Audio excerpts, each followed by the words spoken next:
RDC est une et indivisible. Et la population répondante, c'est qu'il faut tout arrêter pour faire face à cette situation. Et que nous ferons de cette terre richement bénie un réel havre de paix, de prospérité et de progrès social.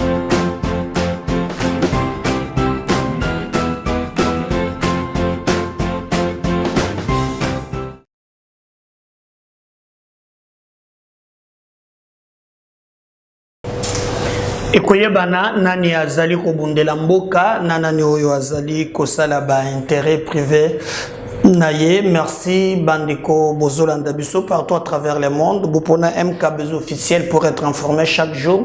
Nous disons toujours que chez nous c'est le traitement de l'info. Chez nous nous divisons l'information vraie et vérifiable sans embâche ni faux fuyant.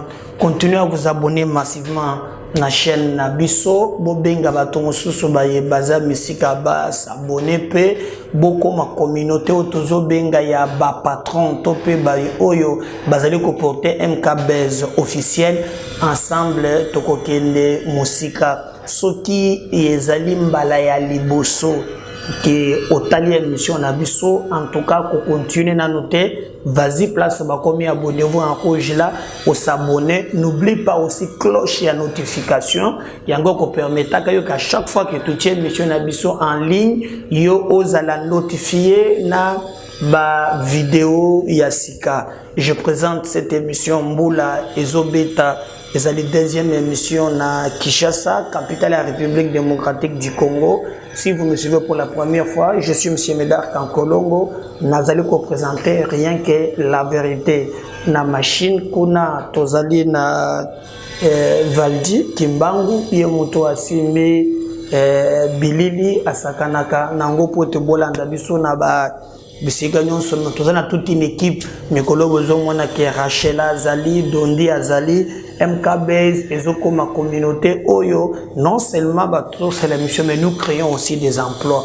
Alors à chaque fois que okokanisaka ko apporter quelque chose na chaîne Nabiso yebe ke ozo apporter bonheur na ba congolais mususu baye bazali ko sala awa tobeta di solo bande konangai na mayi maziko lekana mboka Nabiso tokolebela makambo mibale tokobeta lisolo ya liboso o ezali ya Israël mutombo bokoyoka vraiment maintenant comment moto epeli ya mibale tokobeta lisolo oyo ndenge babeta ki batu ya Katumbi na Kindu na Manyema ba vérité ezobima sekobima nani azali koloba vérité nani azali kokosa bokoyeba yango mokolo lelo bandeko na ngai na MKBZ officiel boyebi ke banda mokolo wana Salomo na bato mususu balobi bazokende ko saisir bazuzi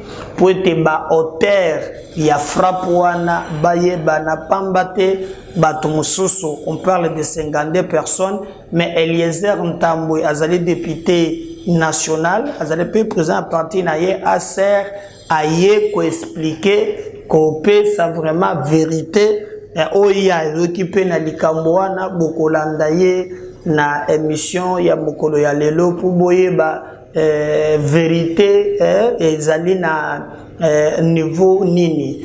Est-ce que bayeba sale likambo na bazo insister que baza batu ya IDPS mais na expliquer kilobi que en communiquant bongo même les gens qui pensent nuire à l'IDPS bazali ko salela ye publicité balobaka ke IDPS eza parti moko tribal mais lorsque bokomi ko pesa bango makoki ke bakoki ko empêcher le tout puissant parce qu'en matière ya musolo muntu akoko ko telema na Salomo azate Katumbi alanga na mbongo même il y a des générations à génération ce que muntu asimba kapenda mbuyo na Salomo donc bokoki ko lobate ke on parle même de 50 quelques blessés, sans compter bakimaki na bazamba na ba frappe, baza mwa mingi. Alors kozonyo sokochela IDPS ezali likambo ezali clarté.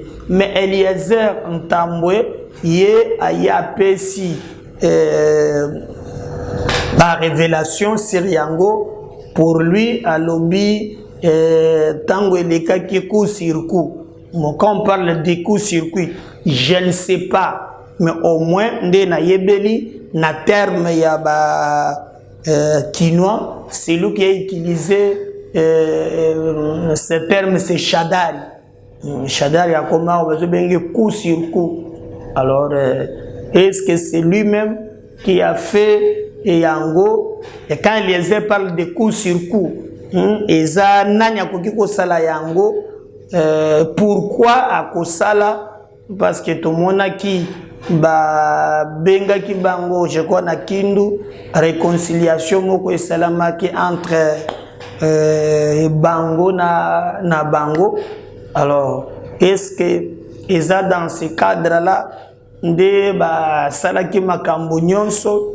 Qu'est-ce qui s'est passé pour te basala oyo bango salaki wana? Pourquoi bazalaki Matata? Pourquoi bazalaki Shadari na Salomo?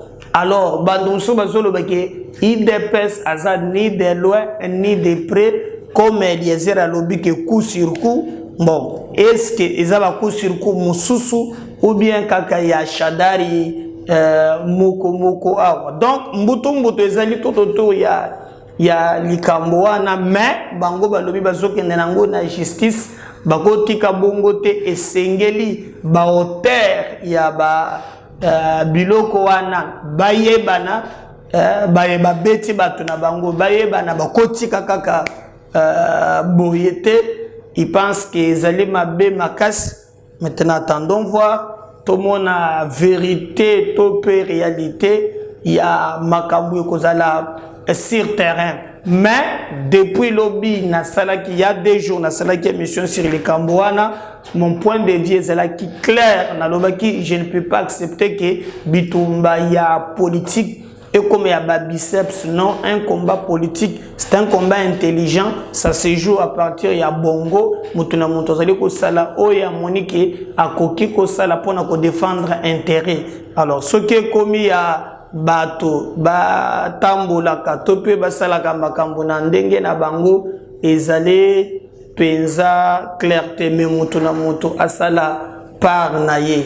Alors, vous voyez très bien que même Moïse Katumbi, Moko, déjà, na niveau, Yakatanga Kona, ce n'est pas Ndenge Zalaki le Bosso, qui a l'équipe, Bato, Bandi déjà, ko Landé Nanzela, tu vois même qu'un pour tout trésor, a commis peu à se lancer dans la politique, à cause de na parti naye, est-ce que pour aux populaires na balle, mbala moko ogende kokota yango na bale. On ne comprend pas, mais nous apprenons que pour tout trésor kaka moko na biso yo tout remada ye wana pe bia kokoma na parti na yekuna asala pe politique. Bon, attendons voir, mutu ana droit ya ko émettre point de vue na ye, démocratie pe yango wana tomona makambo ndenge et zaleli koleka, mais biso to penser que la politique il faut que kota yango par conviction, et aussi lorsque vous avez un idéal pour lequel vous allez kobunda. Tout un problème na mboka na biso politique comme la gagne-pain, c'est un lieu où maintenant ceux qui a raté vie, il faut que se réfugier en politique, c'est inadmissible. Ils allaient makambo tokoki ko tolérer topé kondimate. Nous pensons que c'est les bateaux basa la politique, mais basa la yango y a bien. Alors nem bandeko boyoka ke na bisege bino awa ke na niveau ya Katanga parti ezali ko se regrouper. Alors Félix Tshisekedi bato mwa mingi bazolanda oye pazo sal en attendant que ba restricter union sacrée yango ndenge ekotambolela. Donc il y a ba makambo ebele. Alors ebele na ndenge makambo ekozalela, mais moko na moko ana obligation topé détermination ya ko défendre mboka na biso koluka par tous les moyens lolenge nini moko na moko à se positionner, même cas officiel et rendre les Cambouana de près. Alors, ceux qui sont la justice, vont porter plainte na Salomo contre Bayebasele Kamboana, si mandé tokoyeba, banani ba salaki makambo, wana po bazana muteba na passe, mais ba raison moussous, batonsu balobi, balingi koyoka kombo ya katumbi na manyema te, balingi koyoka kombo wana ata mukete, et déjà, Shadari a créé qui confusion pour na konoba que non, na élection zoya va soutenir candidature ya mwana ya Manyema. Alors même na PPRD, là qui est moto. Alors lorsqu'on parle que candidature ya mwana ya Manyema ni naza candidat président de la République, je crois que c'est Matata Mpogno. Est-ce que ba collade oyo to mona qui entre Shadari na Matata? Yango c'est que Matata a apporté Shadari a apporté soutien à Matata. En tout cas, l'avenir nous réserve encore beaucoup de choses. Mais déjà, on peut perdre bah Fistija qui maloba wana Shadari alobaki contre Bande Kumusu balobi non. Il nous envoie biso tous à la Kidiba. Maintenant, traitant Yemoko azanakati yako ko sabato ou bien ko sala mai oyo ye alingi. Alors biso naem ka base officiel tout dans le Kamboana de près mais trouver bisabino vérité et rien que la vérité. Alors comme je vous disais dans l'introduction il y a émission nabiso que tozali nandeko moko oyo a mekiko pesa pe vérité na ye ya makambo oyo eleki na niveau ya Kindu ezali ndeko Eliezer azali ko expliquer maintenant ye appelle si ba chiffre mais à côté quand même moi détail selon quelques informations à sa possession. Vous voyez? Alors nakolinga vraiment bolandaye vraiment beau comprendre oye azali koloba. Et juste après, nous allons vraiment revenir avec vous pour toyeba nini ye asali nini pe azukomba élément et après on va continuer notre émission. Je parle le même langage avec Valdi. Salomon Skadel a accueilli pour que Akende ko s'enrôler Azamu Toto à Maniema après le forum de réconciliation. Akende ko s'enrôler. Abengi ba tu ensemble pour la République. Bakene ko tikaye. Batu balie frappe moko. Bino boyoka ki coup circuit lokola blague. Lokola baloba ki ke candidat que nous devons soutenir. Ezaka mwana Maniema, bien que ça crée des problèmes na peut perdre. Où les autres estiment que a commis comme ma bisonenga lingi. Mais le col azalaka coup sur coup, ça n'a pas traîné. Juste un jour après, ba propos wan. Ba tout balé frappe, ba tout balé. N'a eu que 57 personnes blessées. N'a eu que balobi que moi quoi koufi, mais ça je n'ai pas encore d'informations. 57 personnes. N'a moni ba Laurent Onyemba ya kolemba. Mike, a Simbama quitté, ainsi de suite. Frappe Moko Bazui, Kuna, parce que lobby avant-hier et l'Obama qui que pas question de soutenir un autre candidat. Bien sûr, Batoumisou Balobi que ils a eu des pèses. Batoumisou Balobi que ils a ceux qui n'engagent il des pèses ango. Loko la bango pe baïba communiquer, comme on a revendiqué, et loko bango bazana angote. Pour après vérification makambo yake mutu moko akendaji ko beta et cardinal et fimu na mkongo. On a vérifié rien qui s'est passé ko sepelisa muno. Sans savoir que aux autres parti na bino en difficulté pour rien ko banga se justifier. Aux autres parti en difficulté. Mais sorti balobi que c'est lui de peste. C'est-à-dire bazo reconnaître c'est aussi une mauvaise communication. Wane kozala que bazo reconnaître que lui de peste est implanté partout. Est-ce que l'UDPS na Maniema surtout na Kindu azana ba militant ou baza capable ya kosala une action qui amènerait à 57 blessés? Non, bande konangai. On doit se regarder. On doit se regarder. Salomon Mwana Maniema. Il y a un forum de réconciliation. Mais la conclusion, balobi, les candidats, il faut soutenir un candidat, Yamaniema. Est-ce que vous ne trouvez pas que le fait d'inviter les autres, Oyo Bazali ko soutenir candidature ya Moïse Katumbi, na présidence, c'est ça le coup sur coup? Je peux me tromper, mais je fais une analyse. Parce que tous en principe, j'ai eu à discuter dans le Komoko, a commis, ndenge bakomaka, makile gangi. Oh, Mike a répondu à Bango. Tangu kaka, abaniko soutenir chef de l'État, ayemi wana. Fachi,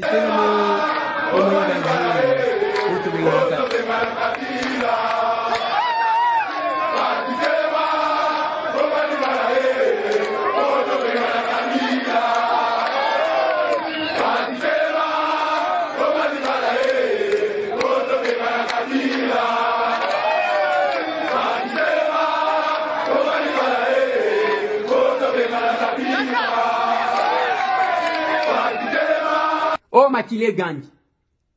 Mais moi, j'avais posé la question. Tant que Mike Azalaki, même Mao, Mike est en train de tirer à boulet rouge. C'est Félix, c'est son frère. On a Makile Gandhi. Et il est en train de vanter Moïse Katumbi. On a Makile Gandhi. Francis Kalombo, oh, qui nulle part dans la nomination. On a Makile Gandhi. Laurent Onyemba, Azamutete la 5 Assayen. On a Makile Gandhi. Je posais la question au messieurs, ou bien c'est l'exploitation de l'homme par l'homme, binomoko boyebi, era kokabolane bosalak. Voici ma position par rapport à cet incident. Voilà, je crois que Wana Bolandi Eliezer a Zaliko expliqué clairement Oyo Bandeko Bazali ko Kanisa.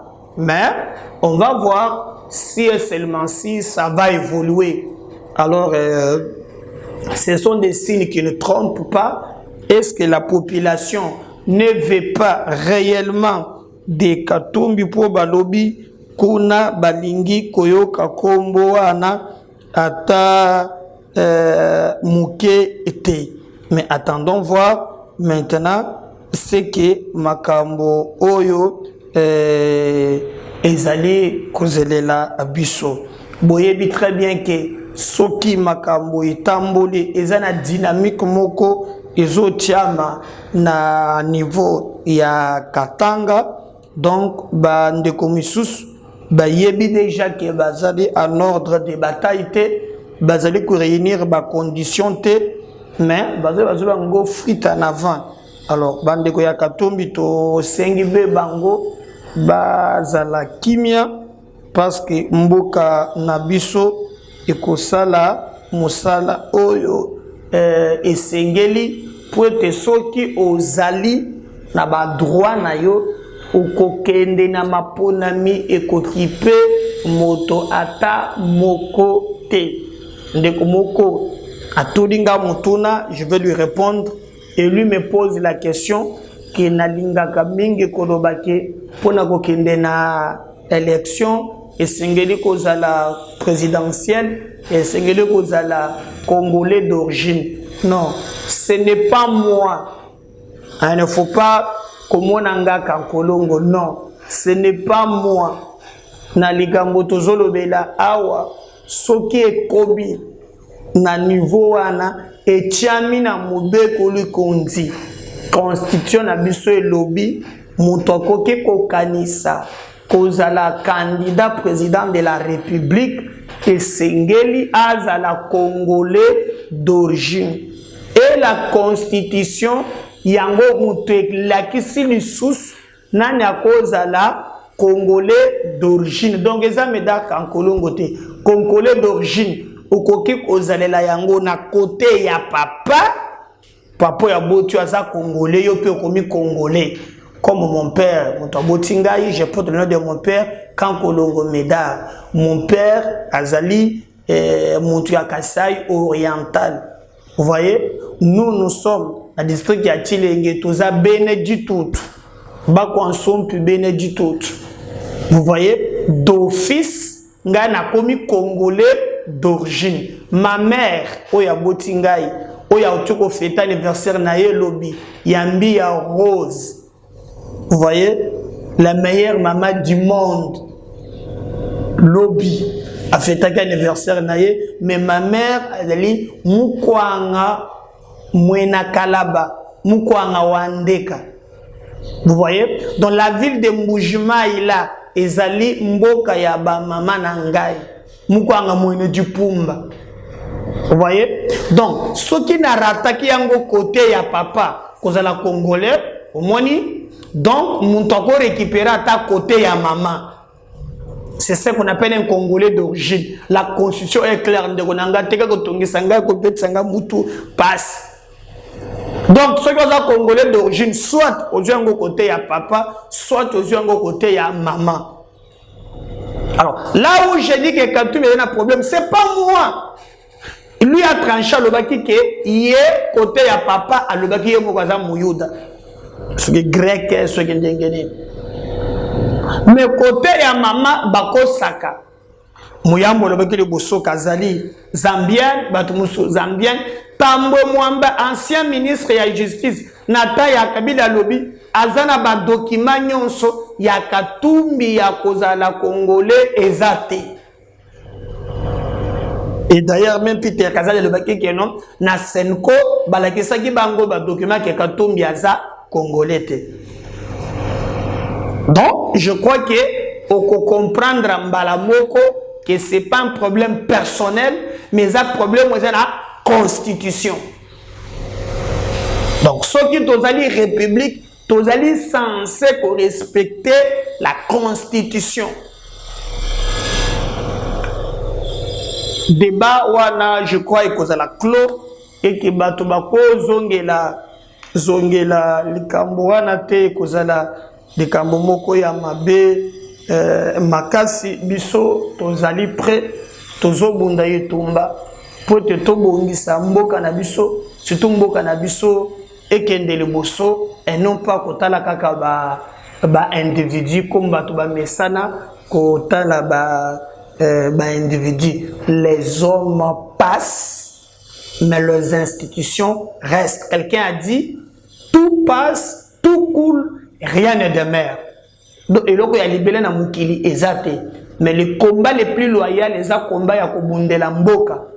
Et non pas kobundela ba individu. Parce que lobby, au cause de la déci, les mêmes personnes changent ba couleur, yokotika la wapi.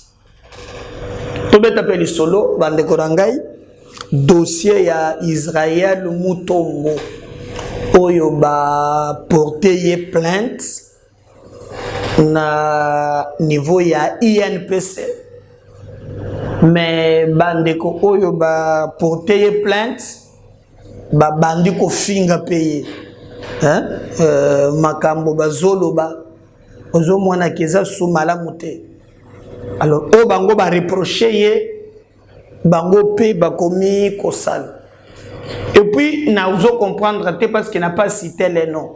Mais na moni ba tu peux komi kosala pe ngana ko tia photo bo monter wana te. Botio plus romain, botie nani ni tout ça presque baza ndenge moko.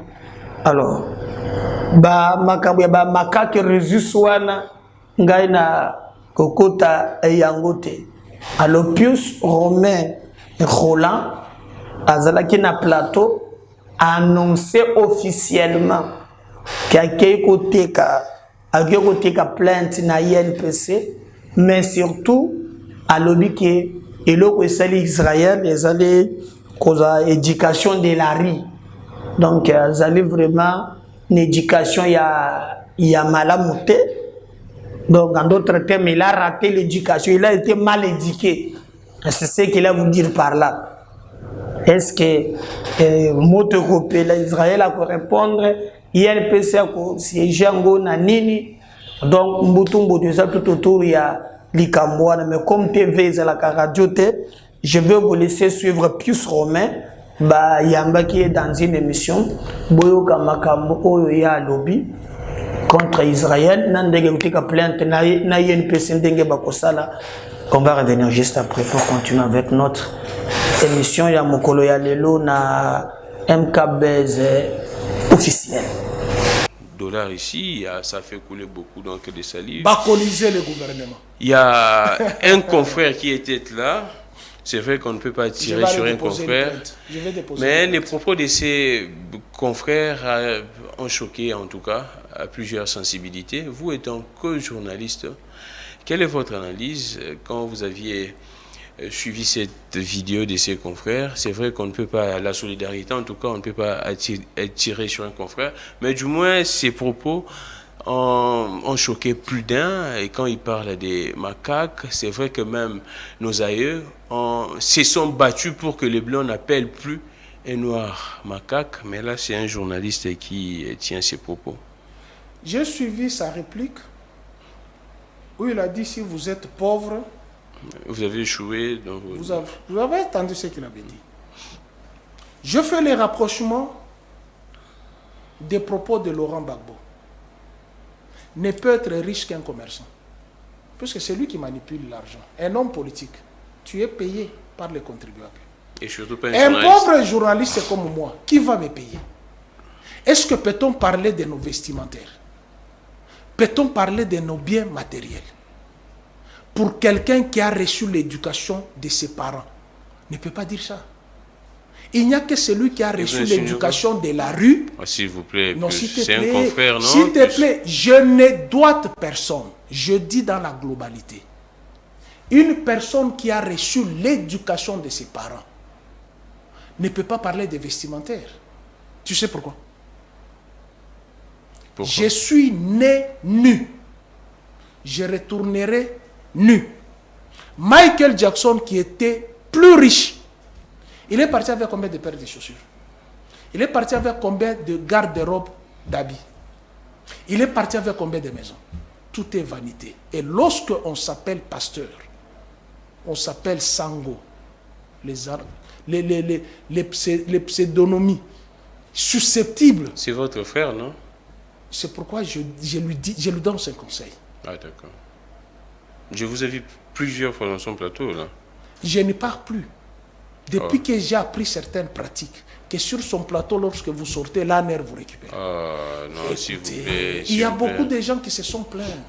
Beaucoup de gens se sont plaints.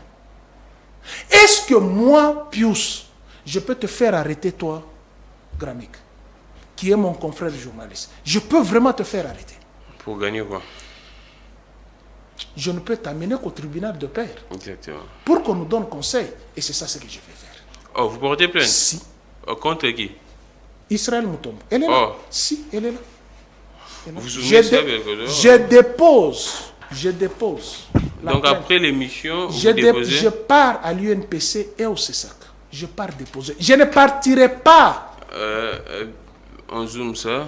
C'est ça la plainte. Depuis sommet, on a à charge du journaliste Israël Moutombo, Chiboaboa, DG de Bossolo.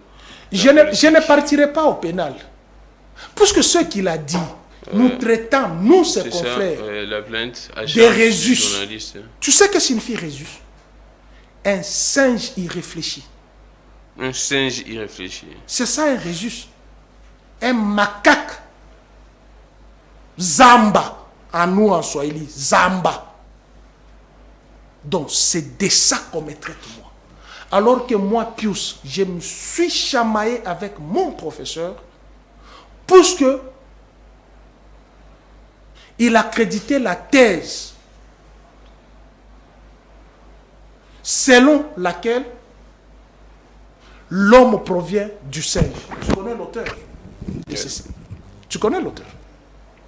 Je lui ai opposé les passages bibliques. Dieu créa l'homme et la femme. D'où vient cette métamorphose d'un animal à un être humain? Et c'est de ça qu'on me traite moi. Puisque je fais les analyses sur l'argent qui a scandalisé pas seulement les journalistes, même le monde financier. Dans ce 21e siècle, où Joseph Kabila a laissé la bancarisation, où vous avez un professionnel de noble art, un professionnel, 9e de poids lourd au monde. Il dit qu'il a un combat avec Michael Hunter. Qui est faux même. Et Michael Hunter, vous savez comment il avait battu? Oui, vous avez vu les images comment c'est Michael Hunter avait battu Bakole? Il y a 9 ans en plus. Hein? Ça date de longtemps. Hein? Il faut faire attention. Ce n'est plus les mêmes Bakole aujourd'hui. Hein? Il faut faire attention. Moi, j'étais très content qu'un compatriote ait battu un autre compatriote congolais, Tony Yoka, naturalisé français. Oui. J'étais content.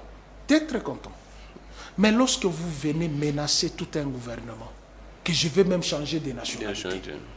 Mais nous avons une gouverneure au Lualaba qui est belge. Qui veut être gouverneur au Lualaba qui est belge. Qui? Isabelle Kibassa. Fille de Kibassa Malib. Elle est belge, non? Elle a été députée provinciale à Brabant-Wallon, non? Pourquoi vous niez ça? Elle a été députée. Tu peux être congolais député provincial en Belgique? Est-ce qu'on l'en veut pour ça? S'il changeait la nationalité, le Congo va perdre quoi? Puisqu'il n'est même pas, il n'est même pas enregistré à notre fédération. Il n'est même pas enregistré à notre fédération. Pour un gouvernement, Bakole n'est pas enregistré comme athlète dans la s'il est, je dis, si il est, je prends le conditionnel, si il est enregistré à la fédération congolaise de boxe, quand on lui a donné cet argent, où se trouve le secrétaire général des sports? Où se trouve le président de sa fédération? Où serait son staff?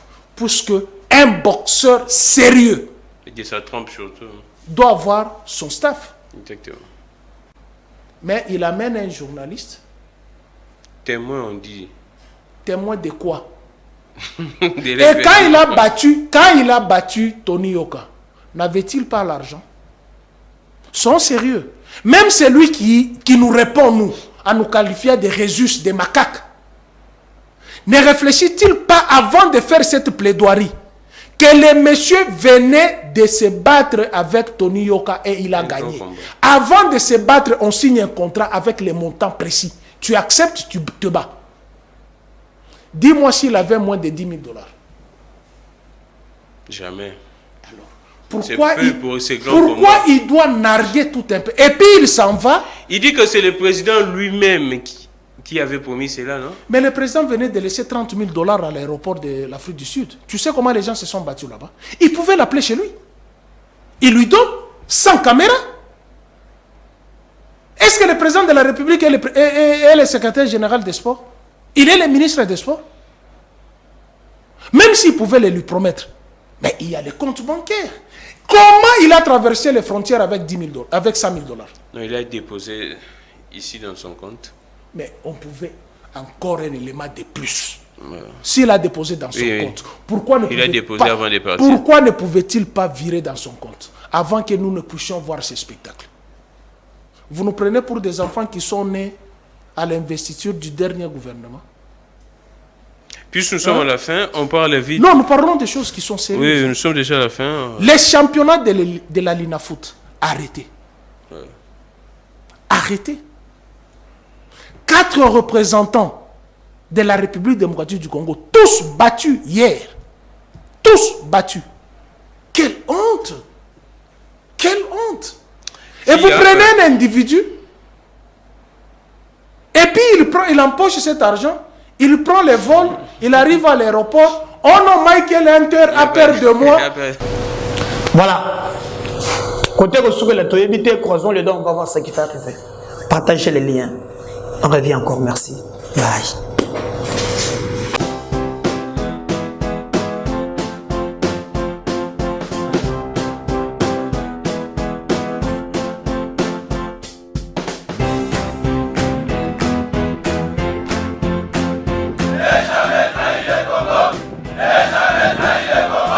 La RDC est une et indivisible. Et la population répondante, c'est qu'il faut tout arrêter pour faire face à cette situation.